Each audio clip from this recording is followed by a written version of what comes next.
साथियों, आप देख रहे हैं कि पूरे भारत में 2-3 दिन से, या आप समझ सकते हैं कि एक सप्ताह से लगातार एक जुनून हमारे मूल निवासी बहुजन समाज पर छाया हुआ है और वे हमारे बाबा साहब अम्बेडकर के जन्मदिन को लेकर के काफी उत्साहित है। और जैसा कि कल के प्रोग्राम में पानीपत में भी आप लोग इस बात के गवाह रहे हैं कि जितना जोश कल लोगों को देखा गया और मुझे भी बहुत खुशी हुई, क्योंकि लगभग 8 साल बाद मैं पानीपत के ऐसे प्रोग्राम में दोबारा शामिल हुआ और वास्तव में वो प्रोग्राम 8 साल बाद जो देखा वो 8 गुना नहीं 80 गुना बड़ा था।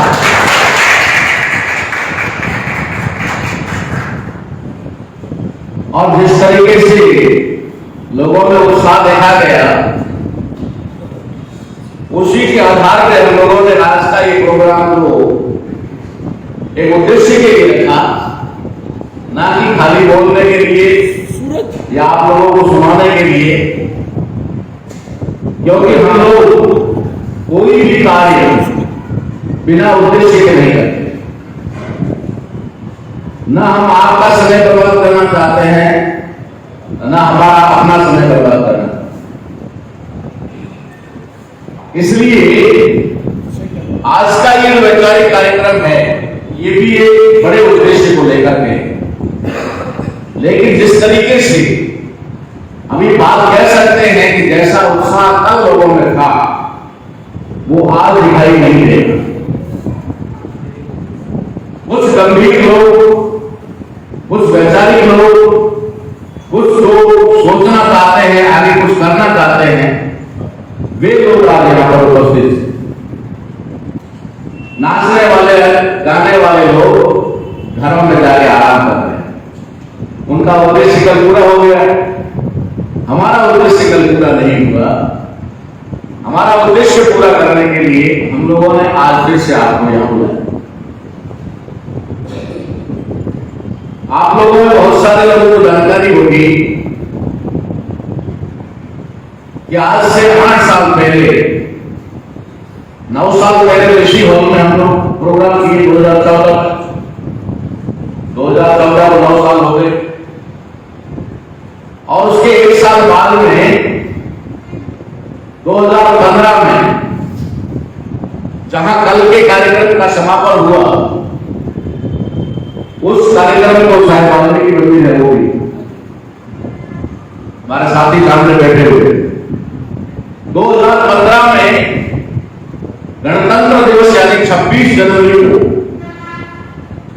हम लोगों ने वहां पर एक प्रोग्राम आयोजित किया और उस प्रोग्राम का जब प्रचार प्रसार शुरू किया तो जो कि वो प्रोग्राम का नाम ही हमने रखा था कि 26 जनवरी 2015 को हम लोग भारतीय संविधान बचाओ और उसे मूल रूप से लागू करो अभियान की शुरुआत पानीपत हरियाणा से करने जा रहे हैं।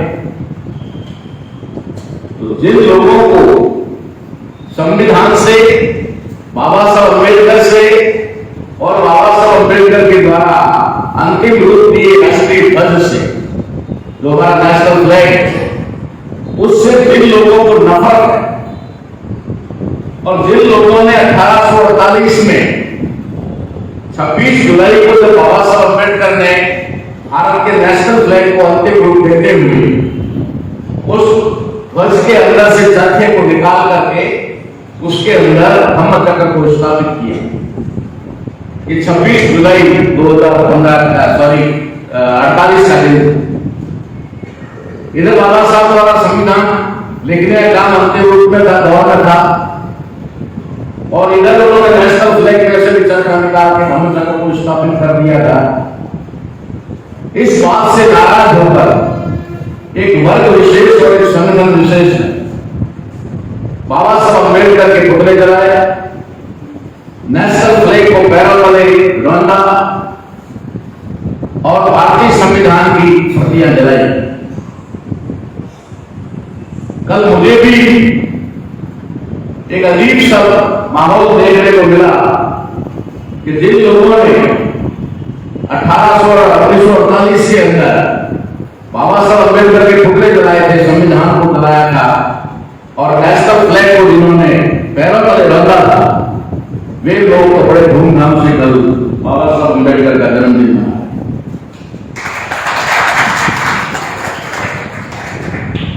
और लोगों ने मुझे खबर दी सोशल मीडिया पर भी देखा कि सब जगह उस वर्ग विशेष, संगठन विशेष और आज तो पार्टी विशेष के लोगों ने जिस तरीके से हर तहसील और ब्लॉक लेवल पे बाबा साहब अम्बेडकर की जयंती मनाने का कार्य शुरू किया, मैं तो उनको संदेश देना चाहता हूं कि शायद आप लोग इस मूल निवासी बहुसंख्यक समाज को गुमराह कराने के लिए या फिर बेवकूफ बनाने के लिए उनके मसीहा बाबा साहब अम्बेडकर का जन्मदिन मना रहे हो।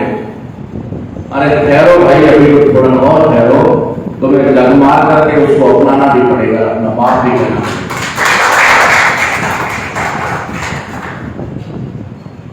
तो साथियों, ये जो संविधान देश के अंदर लगभग 65 साल तक जिसकी कोई चर्चा नहीं, इंप्लीमेंट करना तो बड़ी बात है, कहीं पर पढ़ाया नहीं है संविधान को, क्या संविधान की प्रस्तावना तक नहीं पढ़ाई। स्कूलों में अगर लॉ के एजुकेशन को भी छोड़ दिया जाए, लॉ में भी ज्यादा नहीं, बाकी किसी भी जगह पर भारतीय संविधान को नहीं पढ़ाया है। और सबसे बड़ी बात तो ये कि भारतीय संविधान जिस दिन बनकर के तैयार हुआ और संविधान सभा ने लागू स्वीकार किया, उस दिन को भी उन लोगों ने उजागर नहीं होने दिया, उसको भी दफन कर दिया। तो हम लोगों ने 2014 के अंदर गुजरात के पानी खड़क वलसाड नवसारी जिले में, वहां से हमने इस प्लान किया कि इस देश में 26 जनवरी मनाया जाता है, 15 अगस्त मनाया जाता है, 15 अगस्त नहीं मनाना चाहिए, फिर भी मनाया। 15 अगस्त मनाना गैर संवैधानिक है, एक राष्ट्रद्रोह है। बार बार कहता हूं, हर जगह कहता हूं, 15 अगस्त को देश में मनाना राष्ट्रद्रोह है, संविधान द्रोह है, फिर भी मनाया जाता है। लेकिन जिस दिन संविधान को संविधान सभा में अंगीकार किया गया, स्वीकार किया गया, आत्मसात किया गया, उस दिन को उन्होंने उजागर नहीं होने दिया। और वो दिन था 26 नवंबर 1949 को भारतीय संविधान सभा ने एक्सेप्ट किया था और उसे मान्यता दी, उसको इन्होंने नहीं। तो हम लोगों ने जब इस अभियान की शुरुआत की तो तारीख आप देख लेना, हमारी 26 जनवरी थी और उनकी शायद 24 या 22 फरवरी को उन लोगों ने प्रधानमंत्री नरेंद्र मोदी जी का प्रोग्राम यहाँ लगाया पानीपत में, और उस प्रोग्राम का नाम रखा बेटी बचाओ। हमने कहा संविधान बचाओ, तो उन्होंने कहा बेटी बचाओ। चलो कोई बात नहीं, अच्छी बात है, बाबा साहब अम्बेडकर ने बेटियों को संविधान में बहुत अच्छे लायक दी है, उन्होंने भी किया, ठीक है। तो साथियों, ये पानीपत वो धरा है जहां पर पहले तो क्रांतियां हुई, लेकिन इस जमाने में कहें तो आधुनिक भारत में कहें तो 2015 एक क्रांति का बिगुल यहां से बजा। भारतीय संविधान बचाओ और उसे मूल रूप से लागू, और इसके अंदर पानीपत के लोगों ने बढ़ चढ़ करके साथ दिया और वो संदेश भारत सरकार के पास गया। जब हमने यहां से अनाउंस किया कि 26 नवंबर को आज दिन तक दबाया गया, उजागर नहीं किया गया, हम इसे उजागर करेंगे और 26 नवंबर 2015 को हम इसी हरियाणा के कुरुक्षेत्र में प्रोग्राम लगा करके भारतीय संविधान दिवस मनाएंगे। जब ये ऐलान हमारे मन से हुआ तो उसके बाद में भारत सरकार को लगा या फिर उस संगठन विशेष के लोगों को लगा कि ये तो हमारे मुंह पे बहुत बड़ा तमाचा लगने वाला है। अगर राष्ट्रीय मूल्यवासी संघ के माध्यम से अगर भारतीय संविधान दिवस मनाया गया तो पूरे देश के लोगों को पता लगेगा और पूरे देश के लोग हमारे ऊपर थूकेंगे कि हमने 65 साल तक इस दिवस को सामने नहीं लाया। इसलिए उन्होंने क्या किया, अप्रैल महीने में 2015 अप्रैल में एक नोटिफिकेशन जारी करके कहा कि स्कूलों में भारतीय संविधान दिवस मनाया जाए 26 नवंबर को। जुलाई आते आते उन्होंने ऐलान किया कि कॉलेज और यूनिवर्सिटी में संविधान दिवस मनाया जाए और सितंबर में उन्होंने ऐलान किया कि भारतीय संविधान दिवस 26 नवंबर पार्लियामेंट में मनाया जाएगा, विशेष सत्र होता है। और जब ये प्रोग्राम हुआ जिसके लिए विशेष सत्र लगाया गया तो तत्कालीन प्रेसिडेंट ऑफ इंडिया यानी राष्ट्रपति प्रणब मुखर्जी ने अपने अभिभाषण में कहा कि भारत में 65 साल बाद पहली बार संविधान दिवस मनाया गया। साथियों, संविधान दिवस मनाना हमारा उद्देश्य नहीं था। जिस तरीके से बाबा साहब अम्बेडकर का जन्मदिन मनाना ये भी कोई उद्देश्य नहीं है। बाबा साहब अम्बेडकर ने खुद ने कहा था कि मेरा जन्मदिन मनाने और मेरी जय जयकार करने वाले इस समाज के सबसे बड़े शत्रु। आगे क्या कहा उन्होंने, आगे कहा कि मेरी जय जयकार करने की बजाय मेरा अधूरा कार्य पूरा करने में जान की बाजी लगा दो, यही मेरा सच्चा सम्मान होगा। बाबा साहब अम्बेडकर अपना जन्मदिन क्यों नहीं मनवाना चाहते थे, अपनी जय जयकार क्यों नहीं करवाना चाहते थे? दुनिया में तो लोग जय जयकार करवाने के लिए पता नहीं करोड़ों रुपए खर्च कर देते हैं, अपना नाम करने के लिए पता नहीं कितने कितने बड़े बड़े दान कर देते हैं, मंदिरों में और जगह पर सिर्फ नाम के लिए करते हैं ना, बड़े बड़े बैनर लगा देते हैं। और कई जगह तो हमने देखा है कि बड़े बैनर लगा करके, बड़े फोटो लगा करके जलपान की व्यवस्था भी कर देते हैं। जलपान में भी बड़ा बैनर लगाने की जरूरत है। कोई बड़ा काम करे तब तो माना जाएगा, लेकिन हर आदमी नाम के लिए करता है ना। बाबा साहब अम्बेडकर ने अपने नाम के लिए कुछ नहीं किया। और उल्टा उन्होंने कहा कि मेरी जय जयकार करने से इस देश के बहुजन समाज को बहुत बड़ा नुकसान। वो जानते थे, वो दूरदर्शी थे, वो हमारी तरह नहीं सोचते थे कि बस आज ढबली बज रही है, आज नाच लो, कल देखा जाएगा। वो सोचते थे कि आज जो ढबली बज रही है उसका आने वाले समय में क्या परिणाम, उसका रिजल्ट क्या आएगा, वो जानते थे। इसलिए बाबा साहब ने अपने जन्मदिन पर कहा कि मेरी जय जयकार मत करो, मेरा जन्मदिन मनाना बंद करो। जब वो जानते थे कि साल में एक बार जन्मदिन आता है, 15 दिन पूर्व में तैयारी करेंगे, 15 दिन तैयारी करके जन्मदिन के बारे में जो है तैयारी करेंगे और 14 अप्रैल को मना लेंगे।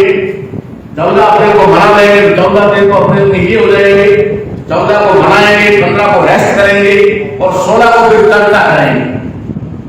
16 से 30 तारीख तक चर्चा करेंगे। बढ़िया था, अच्छा था, बहुत बहुत 15 दिन चर्चा पे हो जाएंगे, 1 महीना तक ये चलेगा और उसके बाद में 11 महीने के लिए सो जाएंगे, कुछ नहीं करेंगे। ये बाबा साहब जानते थे, इसलिए उन्होंने मना किया मेरा जन्मदिन मनाओ। दूसरा नुकसान वो क्या जानते थे कि जिस दिन मेरा जन्मदिन मनाया जाएगा इस देश में जाति व्यवस्था के आधार पर सिर्फ और सिर्फ मेरी जाति के लोग जन्म नहीं बनाए। जब मेरी जाति के लोग बनाएंगे तो दूसरी जातियों के लोग नहीं आएंगे और मैं एक जाति तक सीमित हो जाऊंगा। मैंने 6,743 जातियों को एक सूत्र में बांधने का जो काम किया है वो फिर से बिगड़ जाएगा और मैं एक जाति तक सीमित हो जाऊंगा, महार या फिर मेघवाल तक सीमित हो जाऊंगा। ये जानते इसलिए उन्होंने कहा, इसलिए वो अपना धर्म नहीं माना। तो 26 नवंबर को भी संविधान दिवस मनाना हमारा उद्देश्य नहीं था। हमारा उद्देश्य था कि 65 साल तक हमारे पढ़े लिखे लोगों को भी संविधान पढ़ने का, उसको समझने का, उसमें जो अधिकार है उनको जानने का बहुत दूर की बात है। भारतीय संविधान को देखने का भी मौका नहीं मिला, उसकी शक्ल देखने का भी मौका नहीं मिला 65 साल तक। तो हम लोगों ने हमारे टीम के माध्यम से और तमाम संवैचारिक जो ऑर्गेनाइजेशन देश में बाबा साहब के नाम से, ज्योतिबा फुले के नाम से चल रहे हैं, उन तमाम ऑर्गेनाइजेशन के माध्यम से भारतीय संविधान को घर घर पहुंचाने का संकल्प लिया और उसके अंदर जो निहित हमारे अधिकार हैं उन अधिकारों से अवगत करवाने का फैसला जो दिया वो इस हरियाणा के पानीपत की धरती से 26 जनवरी को लिया गया था। 26 जनवरी 2023 को उसे पूरे 8 साल और 8 साल में मुझे बहुत फख्र होता है, खुशी होती है कि आज देश के अंदर ऐसा कोई संगठन नहीं है और ऐसा कोई संगठन का कार्यकर्ता नहीं है और ऐसा कोई हमारा नेता या हमारा अधिकारी नहीं है जो अपने वक्तव्य में, चाहे 2 मिनट का भी वक्तव्य उसको देना है तो भारतीय संविधान का उल्लेख ना करे, ऐसा संभव ही नहीं। ये इन 8 सालों में हुआ। ये 8 सालों का परिणाम है कि 8 सालों में पानीपत हरियाणा से शुरू किए गए अभियान के तहत पूरे भारत के कोने कोने में और आज तो यहां तक हो गया कि शादियों में भी लोग गिफ्ट के तौर पर संविधान देने लगे। हमारे कार्यक्रमों के अंदर मंच पर मोमेंटो देने की बजाय भारतीय संविधान देने लगे। शादी में आए हुए बारातियों को पहले बैग, रुमाल या कुछ ऐसा देते थे, उसकी जगह संविधान देने लगे। इतना बड़ा काम भारत में हो गया जिसकी शुरुआत आपके पानीपत से हुई थी। पानीपत के लोगों को तो इसके लिए अपना सीना चौड़ा करके जो है एक फख्र महसूस करना चाहिए कि ये इतिहास यहां से रचा है। ये इतिहास यहां से रचा गया और आज पूरा भारत देश और भारत देश के अंदर सभी राज्य सरकारें और केंद्र सरकार, सारे के सारे आयोग, सब जगह भारतीय संविधान की चर्चा शुरू हो। हाँ, ये बात जरूर है कि अभी चर्चा ही शुरू हुई। अभी उन्होंने भारतीय संविधान के साथ छेड़छाड़ करना बंद नहीं किया। उन्होंने अमेंडमेंट के नाम पर भारतीय संविधान के अंदर जो बदलाव कर रहे हैं वो बंद नहीं किए, आज भी चालू है। और बहुत सारे बदलाव तो उन्होंने बिना पार्लियामेंट के, यानी कि संसद के या बिना राज्यसभा के और बिना डिबेट और बिना चर्चा के ही अध्यादेशों के माध्यम से कर दिए। इस प्रकार के जो अमेंडमेंट किए गए हैं, हमारे लोगों को तो अमेंडमेंट का ही पता नहीं। ये जो संविधान को लेकर के हमने पानीपत की धरती से जो शुरुआत की थी, हम समझते हैं कि उसमें पूरे देश के जितने भी ऑर्गेनाइजेशन हैं, जिनकी कोई संख्या या फिक्स आंकड़ा मुझे पता नहीं है, लेकिन जो बाबा साहब अम्बेडकर, ज्योतिबा फुले और पेरियार बिरसा मुंडा, साहू महाराज जैसे तमाम महापुरुषों को फॉलो करता है, उन संगठनों ने भारतीय संविधान को इस देश में प्रसारित करने में कोई कसर नहीं छोड़ी, जिसकी वजह से आज भारत देश के अंदर भारतीय संविधान के बारे में लगभग हम कह सकते हैं कि 90% से ज्यादा लोग जानने लगे और चर्चा करने लगे। जहां कभी आधा % लोग भी संविधान के बारे में नहीं जानते थे, वहां आज 90% लोग संविधान पर चर्चा करते हैं। टीवी पर ऐसी कोई डिबेट नहीं होगी जहां पर संविधान की चर्चा ना हो, संविधान उसमें उल्लेख में ना आता। बिना संविधान के कोई डिबेट नहीं होती, कोई चर्चा नहीं होती, बिना संविधान का नाम लिए कोई प्रोग्राम नहीं होता। अगर ऐसा बदलाव इस देश में हुआ है तो इस बदलाव की शुरुआत करने वाले कोई और नहीं, पानीपत के आप लोगों ने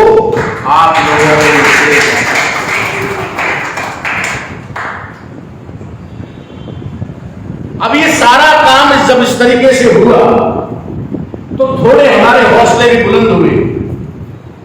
पानीपत के लोगों को धन्यवाद देने का भी मन हुआ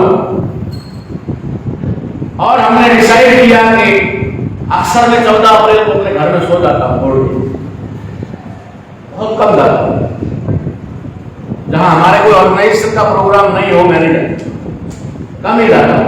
13, 14 को नहीं, 13 को जाता हूं, 12 को जाता हूं, 16 को जाता हूं, 15 को जाता हूं, 14 को सो जाता हूं, क्योंकि मुझे मालूम है कि पूरा देश जाग रहा है, मुझे सोना चाहिए। कम से कम 14 को पूरा देश जागता ही है ना, तो उस दिन हम सो जाते हैं। तो 14 को पानीपत का फैसला जो हमने लिया, उसके जो मूल उद्देश्य मैं आपको बताना चाहता हूं। पहला तो ये कि आप लोगों का धन्यवाद ज्ञापित करने आया कि आप लोगों ने इतने बड़े काम की और महान काम की शुरुआत की, जिसकी वजह से आज पूरे देश में भारत का संविधान लोगों की जुबान पर कर्तव्य और उनकी दिमाग में। तो वो धन्यवाद जो मैंने देने के लिए आया, उसका तो मुझे कल बहुत ही अच्छा, क्या कह सकते हैं उसको, कि उत्साह देखने को मिला। और जिस तरीके से पानीपत के लोगों ने मुझे प्यार और स्नेह दिया, कल तो सम्मान दिया, शायद मैं ऐसी उम्मीद नहीं लेके आया था कि इतना सम्मान और प्यार मिले। और पानीपत के लोगों ने ये साबित कर दिया कि 2015 की 26 जनवरी को जो अभियान की शुरुआत यहां हुई थी, वो अभियान तो छोटा बड़ा अभियान नहीं था, बड़ा हो। तो साथियों, धन्यवाद के साथ साथ दूसरी बात ये थी, दूसरा हमारा उद्देश्य ये था कि पानीपत की धरती ने एक इतिहास रचा, तो दूसरा इतिहास भी हम यहीं से रच रहे हैं। आज फिर एक ऐसे अभियान की हम शुरुआत करने जा रहे हैं, और वो भी पानीपत से ही करने जा रहे हैं, जो आने वाले 2-4 सालों में ही बहुत अच्छा रिजल्ट है, बहुत अच्छा रिजल्ट है। उसमें 2 बातें हैं।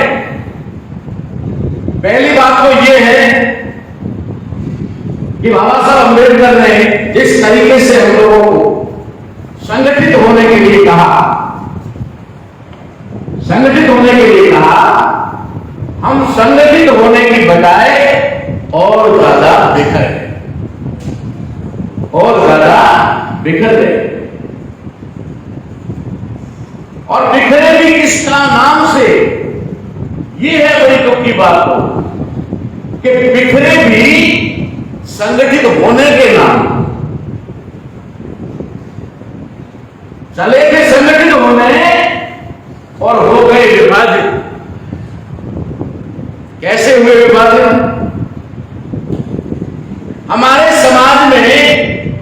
संगठन ही इतने बन गए, इतने संगठन बन गए कि हर गली मोहल्ले में 10 संगठन मिले। जाति का संगठन मिलेगा, पंथ का संगठन मिलेगा। अब कल मैं ये सारा देख करके बहुत अच्छा लग रहा था, लेकिन उसके साथ साथ कुछ परेशानी भी आ रही थी, कुछ दुख भी हो रहा था जब ये कह रहे थे कि यहाँ ये स्वागत करने वाले कबीरपंथी हैं, यहाँ ये वाल्मीकि हैं, यहाँ ये मुस्लिम हैं, यहाँ जो हमारे साथ चल रहे क्रिश्चियन भाई हैं। जब ये सब सुन रहा था तब दुख हो रहा। हमारे उन तमाम महापुरुषों ने समाज को एक करने और एक मंच पर लाने एक उद्देश्य के लिए काम किया, लेकिन आज हम उन महापुरुषों के नाम पे ही बढ़ गए। कोई रविदासी हो गए, कोई कबीरपंथी हो गए, कोई नामदेव जी की सेवा हो गए, कोई और हो गए, कोई और हो गए। हम विभाजित हो गए, जातियों में विभाजित हम ऑलरेडी थे, महापुरुषों के नाम पे विभाजित हो गए और संगठनों के नाम पर भी विभाजित हो गए। इतने संगठन बन गए हमारे समाज में, इतने संगठन बन गए कि जातियां तो सिर्फ 6,743 थी, लेकिन संगठन 25 लाख हो, 25 लाख रजिस्टर्ड संगठन है। जब ये संगठित होने के लिए संगठन बनाए गए, लेकिन संगठनों के नाम पर हम वापस विभाजित हो गए और कोई भी संगठन, 2 संगठन मिलकर कोई कार्यक्रम करने को तैयार नहीं, कोई एक साझा बैनर नहीं मानने को तैयार नहीं। बाबा साहब अंबेडकर ने हमें एससी, एसटी और ओबीसी और चौथा माइनॉरिटी 4 वर्गों में हमें संगठित किया। ये कोई आसान काम नहीं था, ये बहुत बड़ा काम है। 6,743 जिनकी पहचान थी, उनको सिर्फ 4 पहचान दे दी। शेड्यूल कास्ट के अंदर 1848 जातियों को एक सर्टिफिकेट एससी का, उनकी पहचान एससी। एसटी में 1152 जातियों का एक सर्टिफिकेट होगा, एक पहचान बना। ओबीसी की 3,743 जातियां जो मंडल आयोग के आधार सामने आई, उनका एक सर्टिफिकेट होगा ओबीसी पिछड़ा वर्ग। लेकिन हम लोगों ने उस वर्ग को अपनाया नहीं और जातियों को झगड़े रहे, और जातियों में भी एक जाति में, एक ही जाति में 100 से ज्यादा, कई तो 1000 संगठन। तो समस्या हमारे सामने क्या आई? हम लोग आए कि चिंतन करते हैं, हम फंक्शन करके, फोटो खिंचवा करके, वीडियो बना करके, पब्लिसिटी हासिल करके या कुछ और करके अपना नाम कमाना चाहते हैं, या फिर आने वाले समय में कुछ हासिल करना चाहते हैं। ये बिल्कुल गलत है, किसी की सोच है बिल्कुल गलत। हमको 24 घंटे सिर्फ समाज के बारे में सोचते हैं कि हमारा समाज सक्षम कैसे हो, हमारा समाज इस देश का हुक्मरान कैसे बने। समस्या ये है कि बाबा साहब अंबेडकर ने हमें शिक्षित होने के बाद या शिक्षित करने के बाद जो एजुकेशन करने के लिए कहा, हम एजुकेशन से पहले ऑर्गेनाइजेशन में आ गए। और जब सिस्टम बिगड़ जाता है, सिस्टम जब बिगड़ जाता है, नींव आपने भर ली, नींव भर ली और आप कहोगे ना तो पिलर निकालेंगे ना दीवार खड़ी करेंगे, छत ढलेंगे। अब सीधी छत डलेगी तो छत डालना संभव नहीं है, और अगर डाल दोगे तो छत नहीं होगी, वो आंगन होगा, तो छत नहीं होगी। और जब कंप्लीट हो जाएगा तो भवन नहीं होगा। अगर भवन बनाना है तो पहला स्टेप पे नींव भरो, दूसरा स्टेप है दीवार खड़ी करो, तीसरा स्टेप है कि वहां पर आप छत डालो। दीवार खड़ी करने से पहले छत डाल दिया तो भवन नहीं बन पाए। इसी तरीके से बाबा साहब अम्बेडकर का जो काम बताया हुआ रास्ता था, उस रास्ते से हम थोड़ा भटक गए और हमने आसान रास्ता ढूंढ दिया कि ये एजुकेशन का मामला जो है एजुकेट का थोड़ा छोड़ देते हैं, या फिर हमारे दुश्मन ने ये प्रोफेसर को ही घुमा करके हमारा रास्ता बदल दिया और हम ऑर्गेनाइज होने में लग गए। और ऑर्गेनाइज होने में लगे तो हमें पता ही नहीं चला कि हम ऑर्गेनाइज होते होते होते होते 25 लाख टुकड़ों में बढ़ गए। और हर आदमी दावा करता है कि मैं समाज को संगठित करने का काम कर रहा हूं, मैं समाज को संगठित करने का काम कर रहा हूं, और उसे इस बात का पता ही नहीं चल रहा तो समाज को तोड़ रहा, वो समाज में एक अलग ग्रुप खड़ा कर रहा है, ये पता नहीं। फिर भी हमें नेगेटिव सोच नहीं रखनी चाहिए, हमें पॉजिटिव सोच रखनी चाहिए कि चलो जिसने भी किया ऑर्गेनाइज करने का काम अगर करना था नहीं कर पाया तो जागृत तो किया, कुछ न कुछ तो किया, जितना उसका दायरा था उतना किया। कुछ लोगों को लाकर के एहसास तो करवाया कि डॉक्टर अंबेडकर की कोई चीज है, और डॉक्टर अंबेडकर क्यों महान है, संविधान लिखा इसलिए महान है, समाज को हक अधिकार मिला इसलिए महान है। तो वो हक और अधिकार कहां है, पूरा संविधान में है। कुछ जागृति का काम तो हुआ। अब रही बात कि बाबा साहब अंबेडकर के अनुसार बाबा साहब चाहते थे मेरा समाज इस देश का हुक्मरान बने, शासक बने, तो वो शासक बनने का जो तरीका है वो तरीका हमारे लोगों को पता नहीं, और पता इसलिए नहीं है कि मैं आपको स्पष्ट शब्दों में कह रहा हूं कि लाइव चल रहा है, ये कोई हॉल का मामला नहीं है कि हॉल में बोल रहा, लाइव चल रहा है। और मैं ये बताना चाहता हूं कि हमारे समाज के लोगों को 99.99% तो नारे भी हमारा दुश्मन बना कर देता है। हमारे लोग तो अपने नारे भी नहीं लगाना चाहते, नारे भी बनाना नहीं चाहते, उनको कोटेशन भी ब्राह्मण देता है,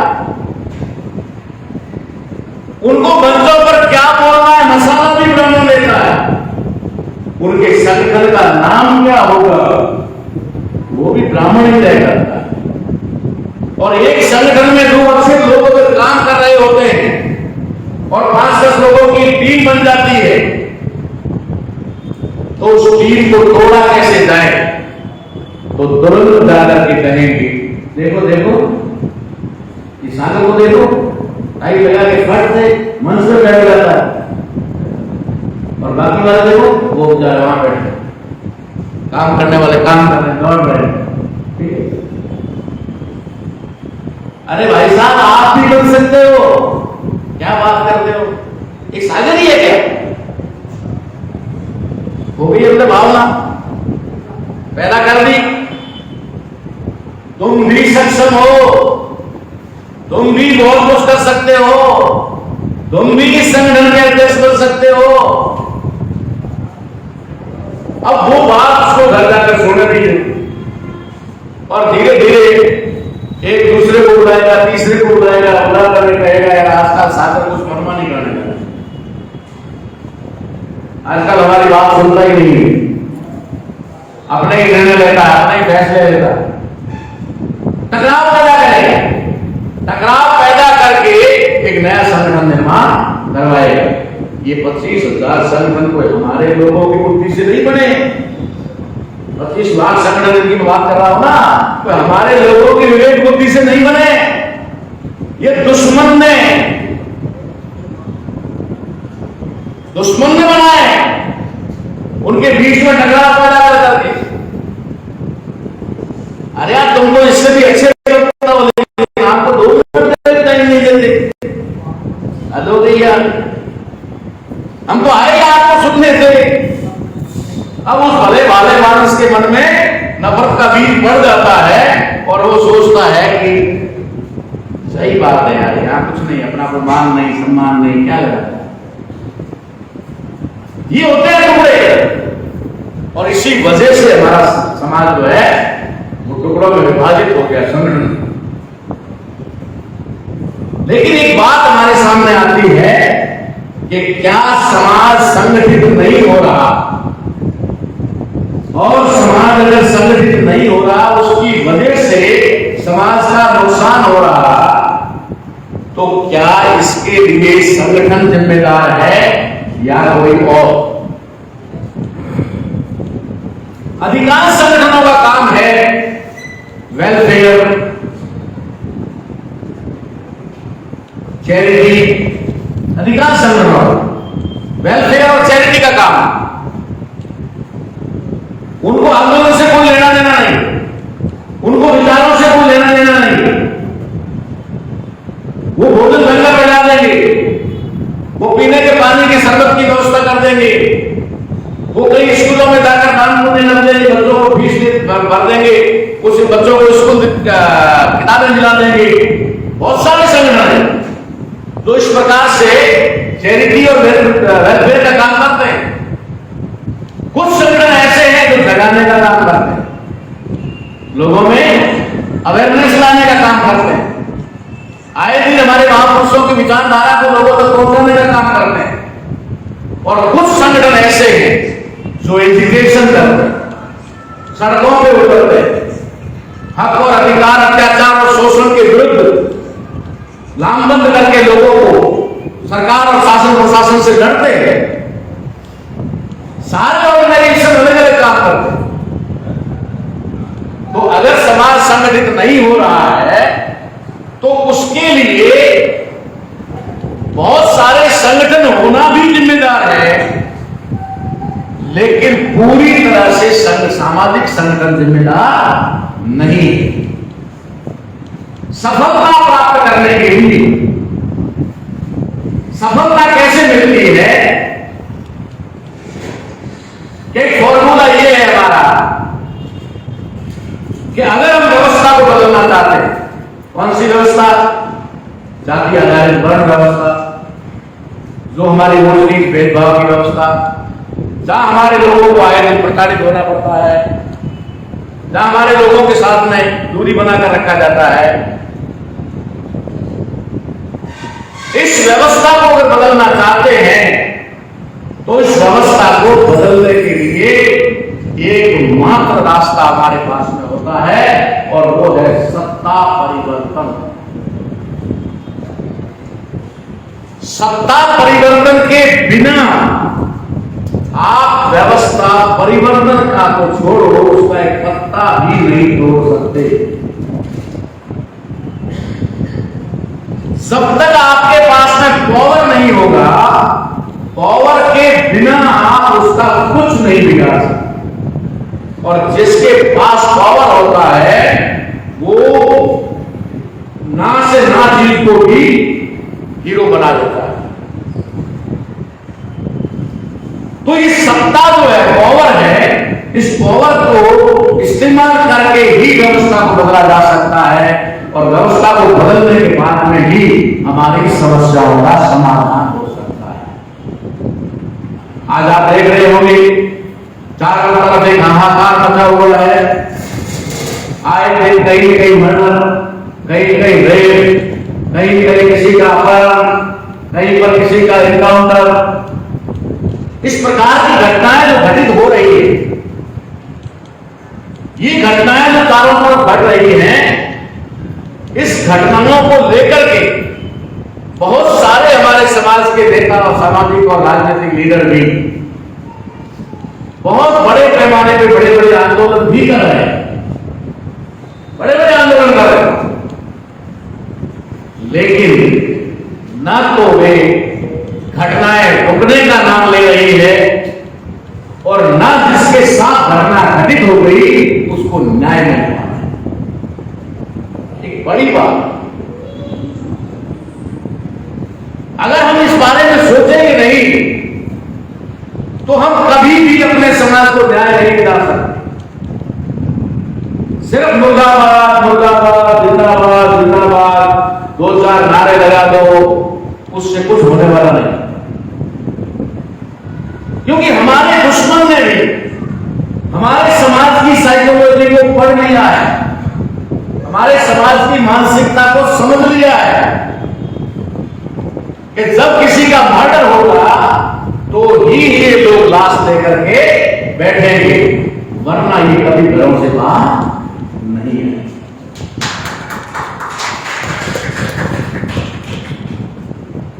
और हम खुद अपनी आंखों से देख रहे हैं कि जब भी कोई घटना घटित होती है उसके बाद ही हमारे समाज के लोग आकर के वहां पर लाश को रख करके और उसके ऊपर राजनीति चाहो करो, चाहे आंदोलन करो, शुरू कर देते हैं। अब हमारे दुश्मन को पता है कि इनकी मांगे क्या क्या होगी। न्याय तो मांग ही नहीं रहे ना, न्याय तो हम मांग ही नहीं रहे। हम मांग क्या रहे हैं? 50,000 से शुरू हुआ था, 50 लाख कराया और अभी 1 करोड़ हो गया। अभी कितना हो गया? 1 करोड़। हमारे समाज की लाशें 50,000 रुपए में बिकना शुरू हुई थी, जिसकी कीमत बढ़ करके आज 1 करोड़ हो गई। किसी को 10 लाख मिल गया, किसी को 5 लाख मिल गया, किसी को 25 लाख मिल गया, कहीं थोड़ा ज्यादा होल्डर हो गया, 30 लाख मिल गया। न्याय नहीं मिला, न्याय नहीं मिला। मांग हम न्याय नहीं कर रहे हैं, चाहते हम न्याय है। और हम लाश की कीमत लगा करके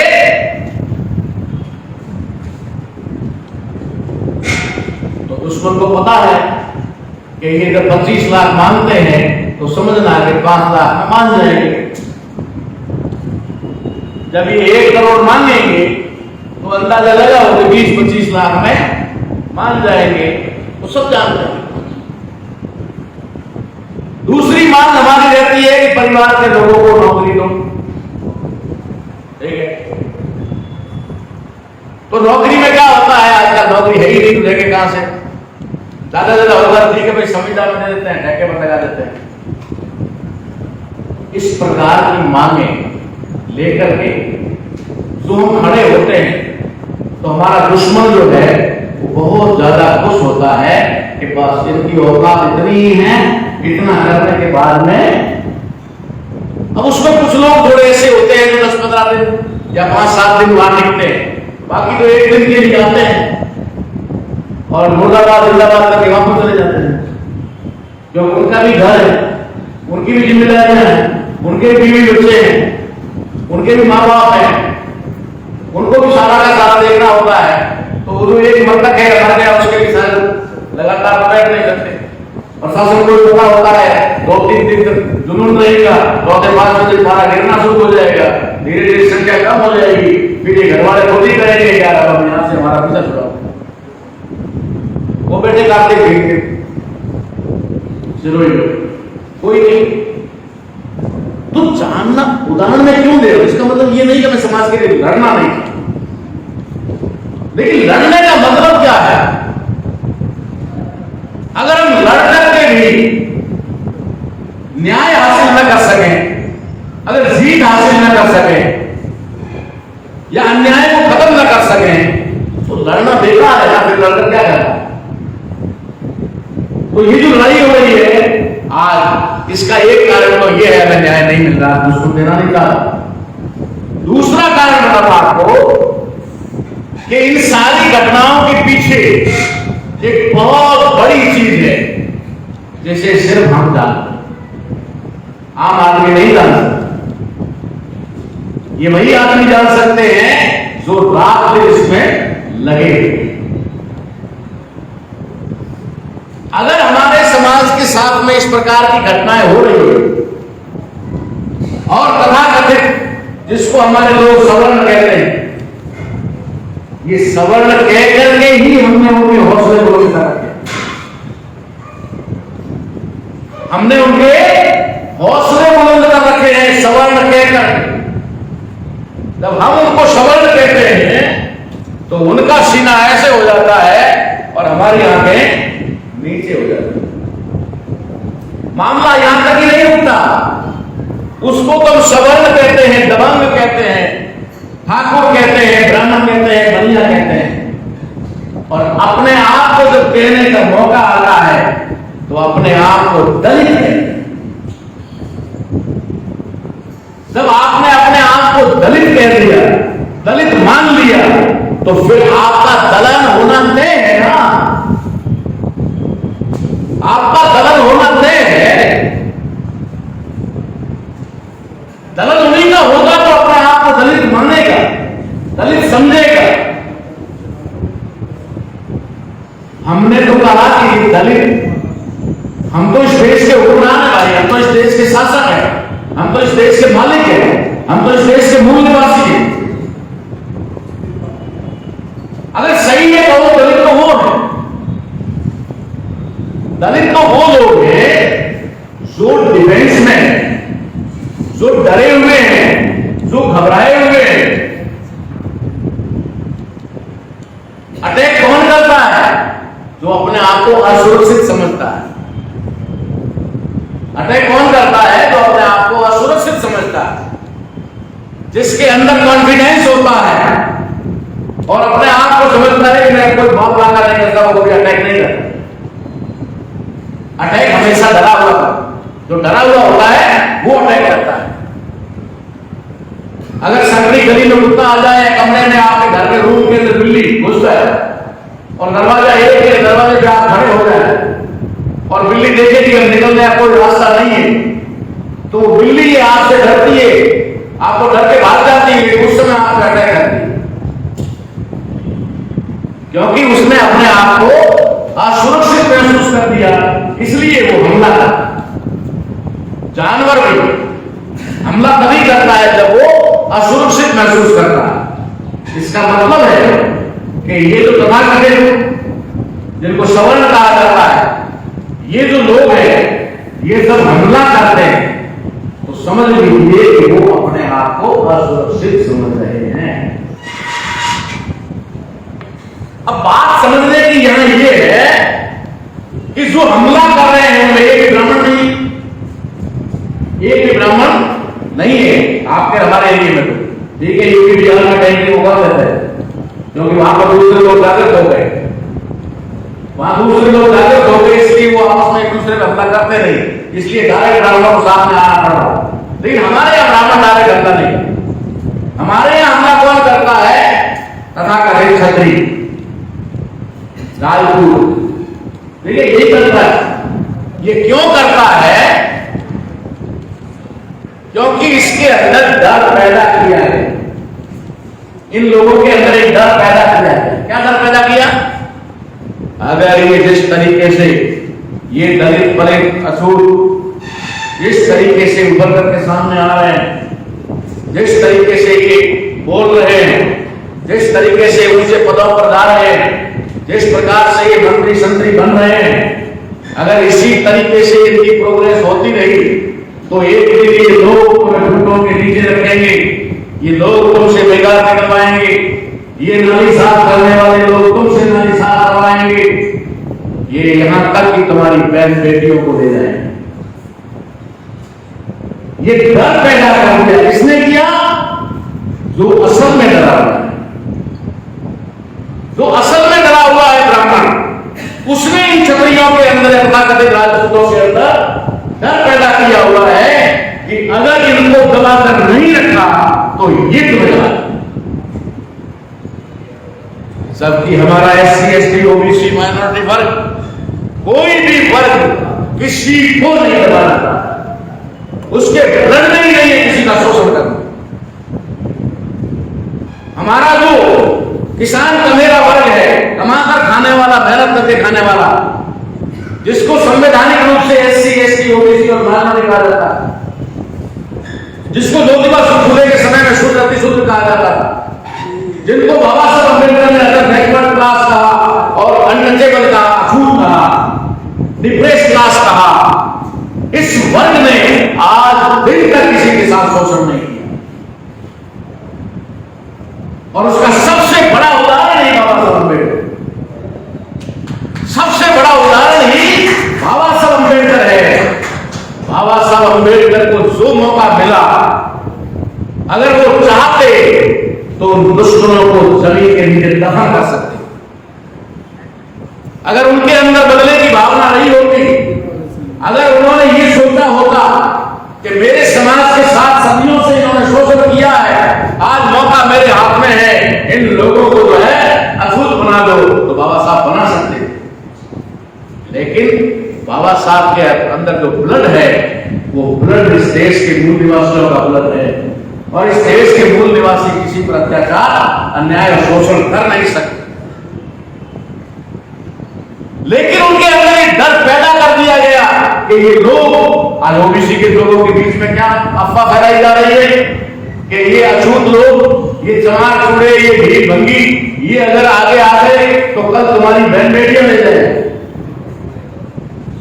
ये तुमसे रोटी और रोटी का व्यवहार मांग रहे हैं। इस प्रकार की जब अफवाहें उन लोगों के सामने फैलाई जाती है, तो फिर वे लोग डर जाते हैं, और डर जाते हैं तो वो चाहते हैं कि को दबाकर रखा जाए।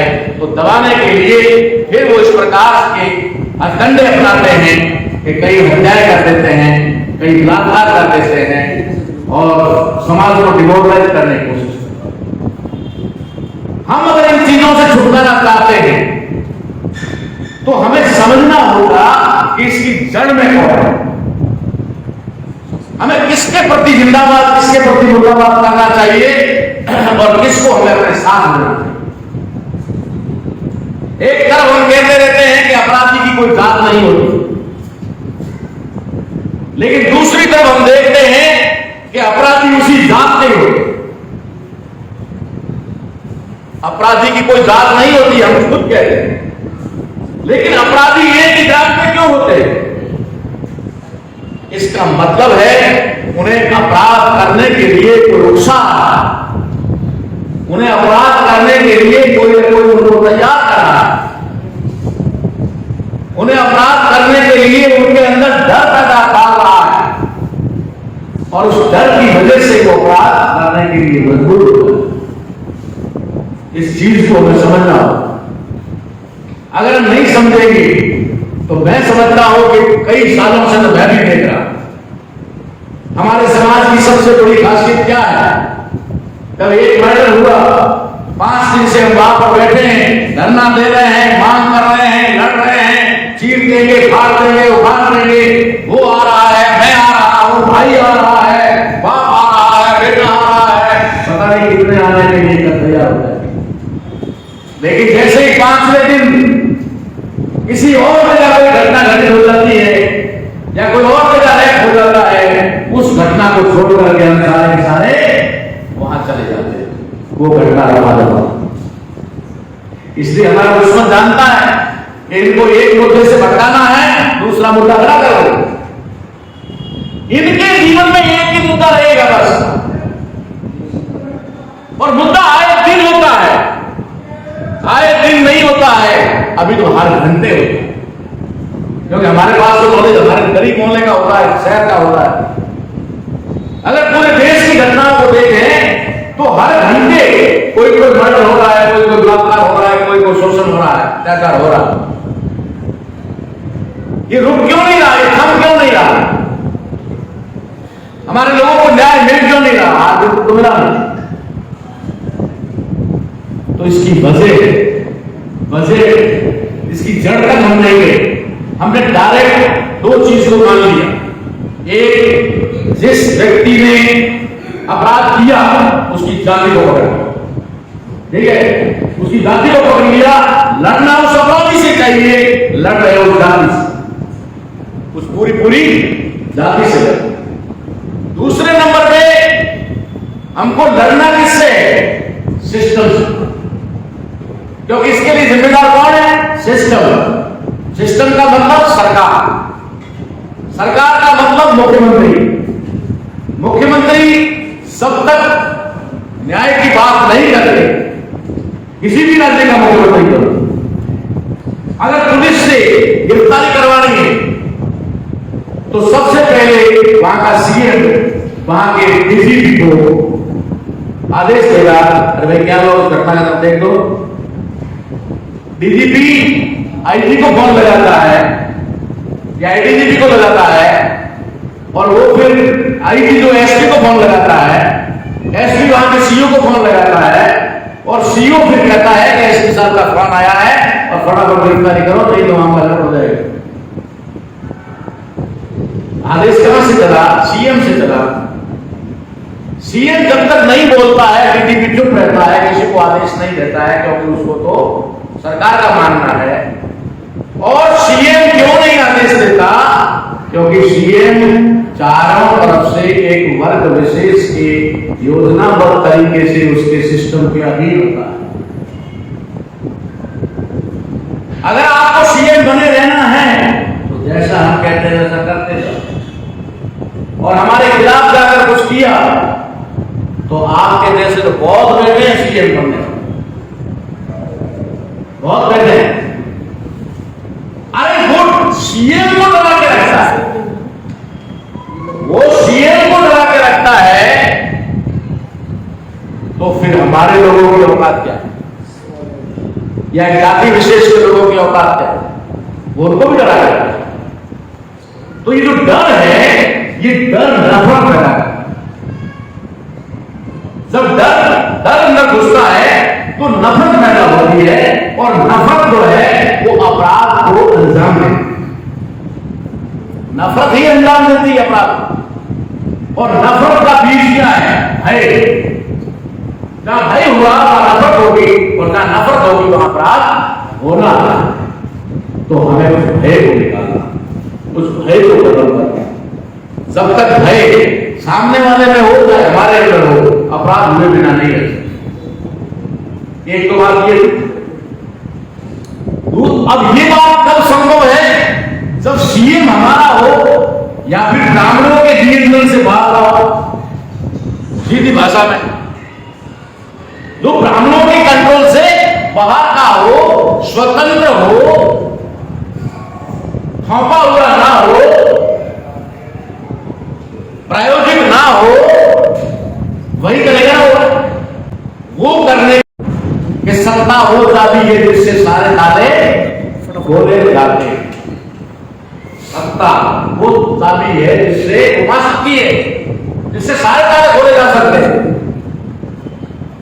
बस इतना हमारे लोगों ने पढ़ लिया, बाबा साहब भागे सत्ता की तरफ। अब उनको ये पता नहीं है कि सत्ता की चाबी रखी हुई कहां।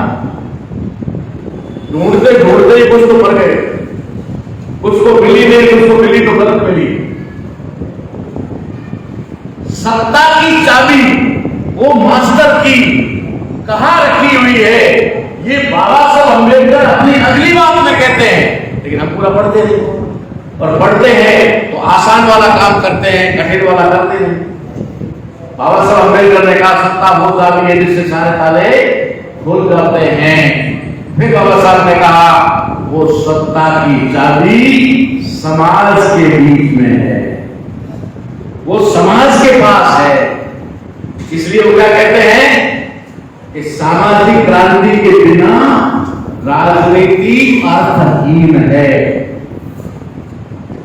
उनकी बातों को एक एक बात के ऊपर पढ़ने से कुछ नहीं होगा, गौर करना होगा। पढ़ने को बहुत सारे लोगों को हमने देखा है, किताबी कीड़े होते हैं, पढ़ लेते हैं, रात को सोते हुए किताब तकिए के नीचे रहती है, सुबह दिखाते रात को मैं पढ़ रहा था। अरे पढ़ तो रहा था, समझ कितना रहा था? बाबा साहब ने कहा कि सामाजिक क्रांति के बिना राजनीति अर्थहीन है। अगर आपने समाज को तैयार नहीं किया और अगर सीधे राजनीति की तरफ भागे तो आप कभी सफल नहीं हो सकते। आज सबसे बड़ी बात क्या हो रही?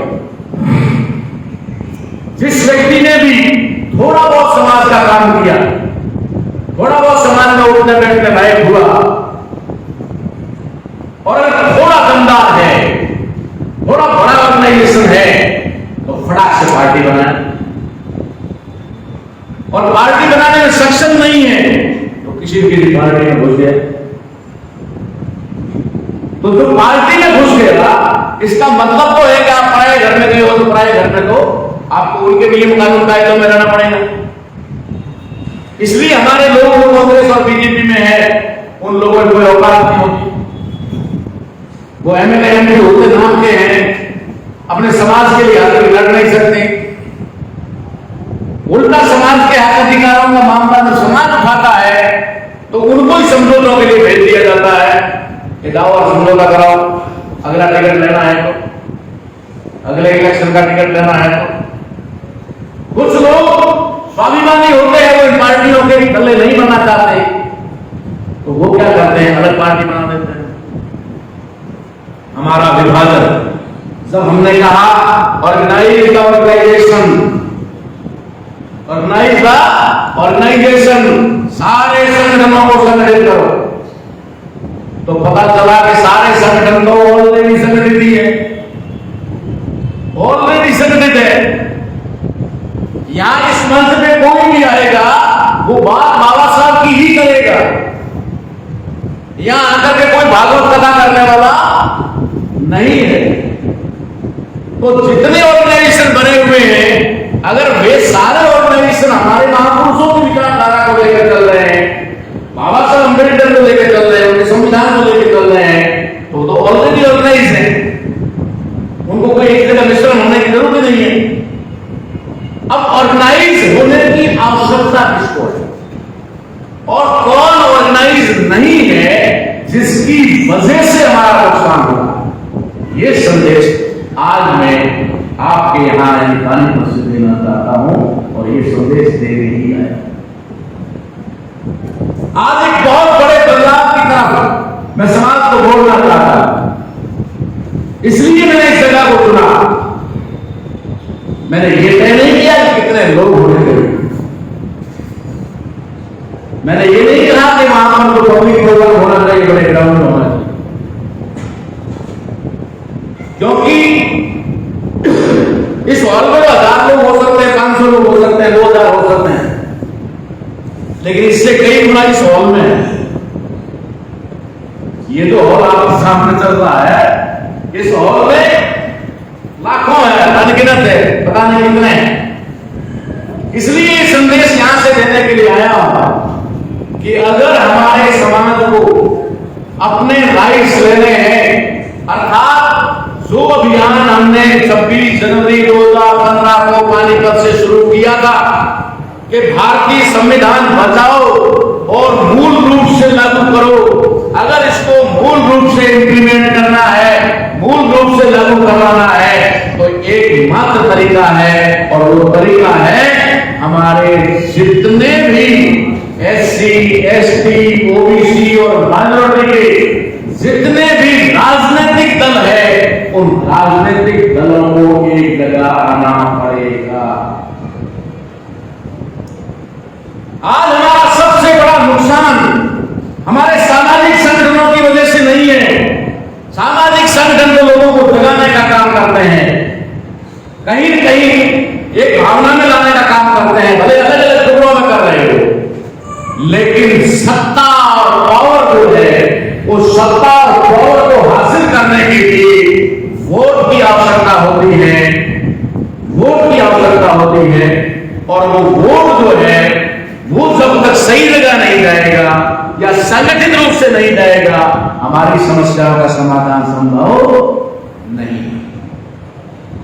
आज हमारे समाज के बहुत बड़े विद्वान कहे जाने वाले लोग, अपने आप को बहुत बड़ा धुरंधर समाज में साबित करने वाले लोग, बहुत बड़े बड़े ऑर्गेनाइजेशन चलाने वाले लोग, बहुत बड़े बड़े ओहदों से रिटायर्ड IAS, IPS, IRS, वे तमाम लोग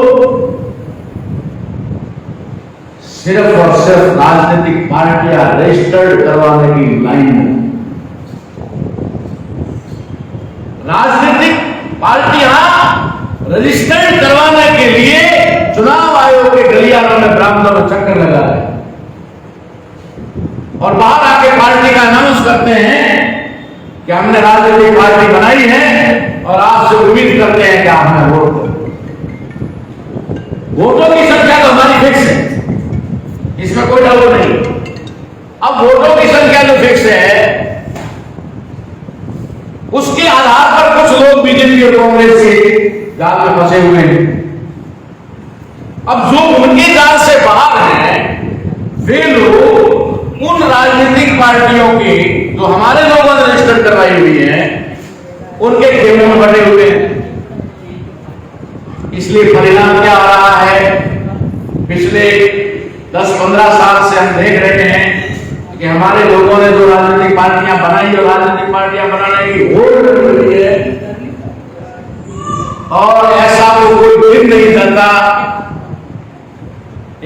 मौका नहीं रहता जिसमें 2-4 बार अपने कॉल आते हो कि पार्टी कब बना रहे हो। मुझे भी कहते पार्टी कब बना रहे। मैंने कहा भाई अब क्या करो, बाद में सोचेंगे भैया इसके बारे में, अगर जरूरत पड़ी बनाए। तो आज ये संदेश में देने के लिए आया हूं, और वो संदेश ये है, टाइम मेरा भी हो रहा है, मुझे ट्रेन पकड़नी है। मैं आपको सिर्फ और आपके माध्यम से, इस प्रोग्राम और इस मंच के माध्यम से पूरे देश के लोगों को संदेश देना चाहता हूं कि जितनी ज्यादा राजनीतिक पार्टियां हमारे समाज में होगी, उतना ही हमारे वोटों का विभाजन होगा। हमारे वोटों का जब विभाजन होगा तो वो हमारा वोट जो है वो असली हमारी ताकत है, वो असली हमारी शक्ति है, वो शक्ति का विखंडन होगा, शक्ति का विखंडन होगा। हमारे कैंडिडेट 100, 150, 200, 100, 150, 200 वोट देते हैं एक एमएलए के चुनाव, ठीक है ना। एक एमएलए के चुनाव में 100, 150, अरे जिन 100, 150 लोगों को तो वार्ड मेंबर में भी, ग्राम पंचायत के, आपके यहाँ की नहीं, ग्राम पंचायत के वार्ड मेंबर में 100, 150 वोट मिल जाते हैं। वो एमएलए का वोट ले रहा है, उसके बाद भी वो कह रहा है पार्टी चला रहा। इसलिए मेरा निवेदन है उन लोगों से जो लोग भी राजनीतिक पार्टियां चला रहे हैं, सामाजिक संगठनों को तुम भले कितना ही कोसते रहो, सामाजिक संगठन अपनी जगह पर सही काम कर रहे हैं। सामाजिक संगठन एजुकेशन का काम कर रहे हैं, एजुकेशन जितनी ज्यादा होगी चलेगा। अगर संगठित होने की जरूरत है तो सिर्फ और सिर्फ पॉलिटिकल पार्टियों को, जितनी पॉलिटिकल पार्टियां संगठित होगी, जितनी कम होगी, उतना ही हमारा वोट संगठित होगा। जितना वोट संगठित होगा उतना ही हम सत्ता के करीब होंगे। और अगर हम सत्ता पे काबिज हो गए तो सत्ता पे जो काबिज होते हैं उनके साथ में कोई शोषण नहीं करता, उनका कोई अत्याचार नहीं करता, उनकी बहन बेटियों की कोई इज्जत के साथ नहीं खेलता। अगर हमारे समाज को हुक्मरान बनाना है तो कोई भी राजनीतिक दल वाला आपके लिए ऐसे नहीं करेगा। ये जिम्मेदारी आप लोगों की है कि उस राजनीतिक पार्टी जो आपके पास वोट मांगने आती है उससे पूछो कि तुम्हारा बायोडाटा दो, कब से बनाई, कितने वोट, कहां से चुनाव लड़े, किस समय कितने वोट मिले। बहुत सारे हमारे पार्टियों के राष्ट्रीय अध्यक्ष हैं जिनको 150-200 वोट मिल रहे हैं, राष्ट्रीय अध्यक्ष को, कहीं 2000, कहीं 4000, और वो भी कह रहे हैं हम भी पार्टियों के राष्ट्रीय अध्यक्ष है। मैंने कहा भाई,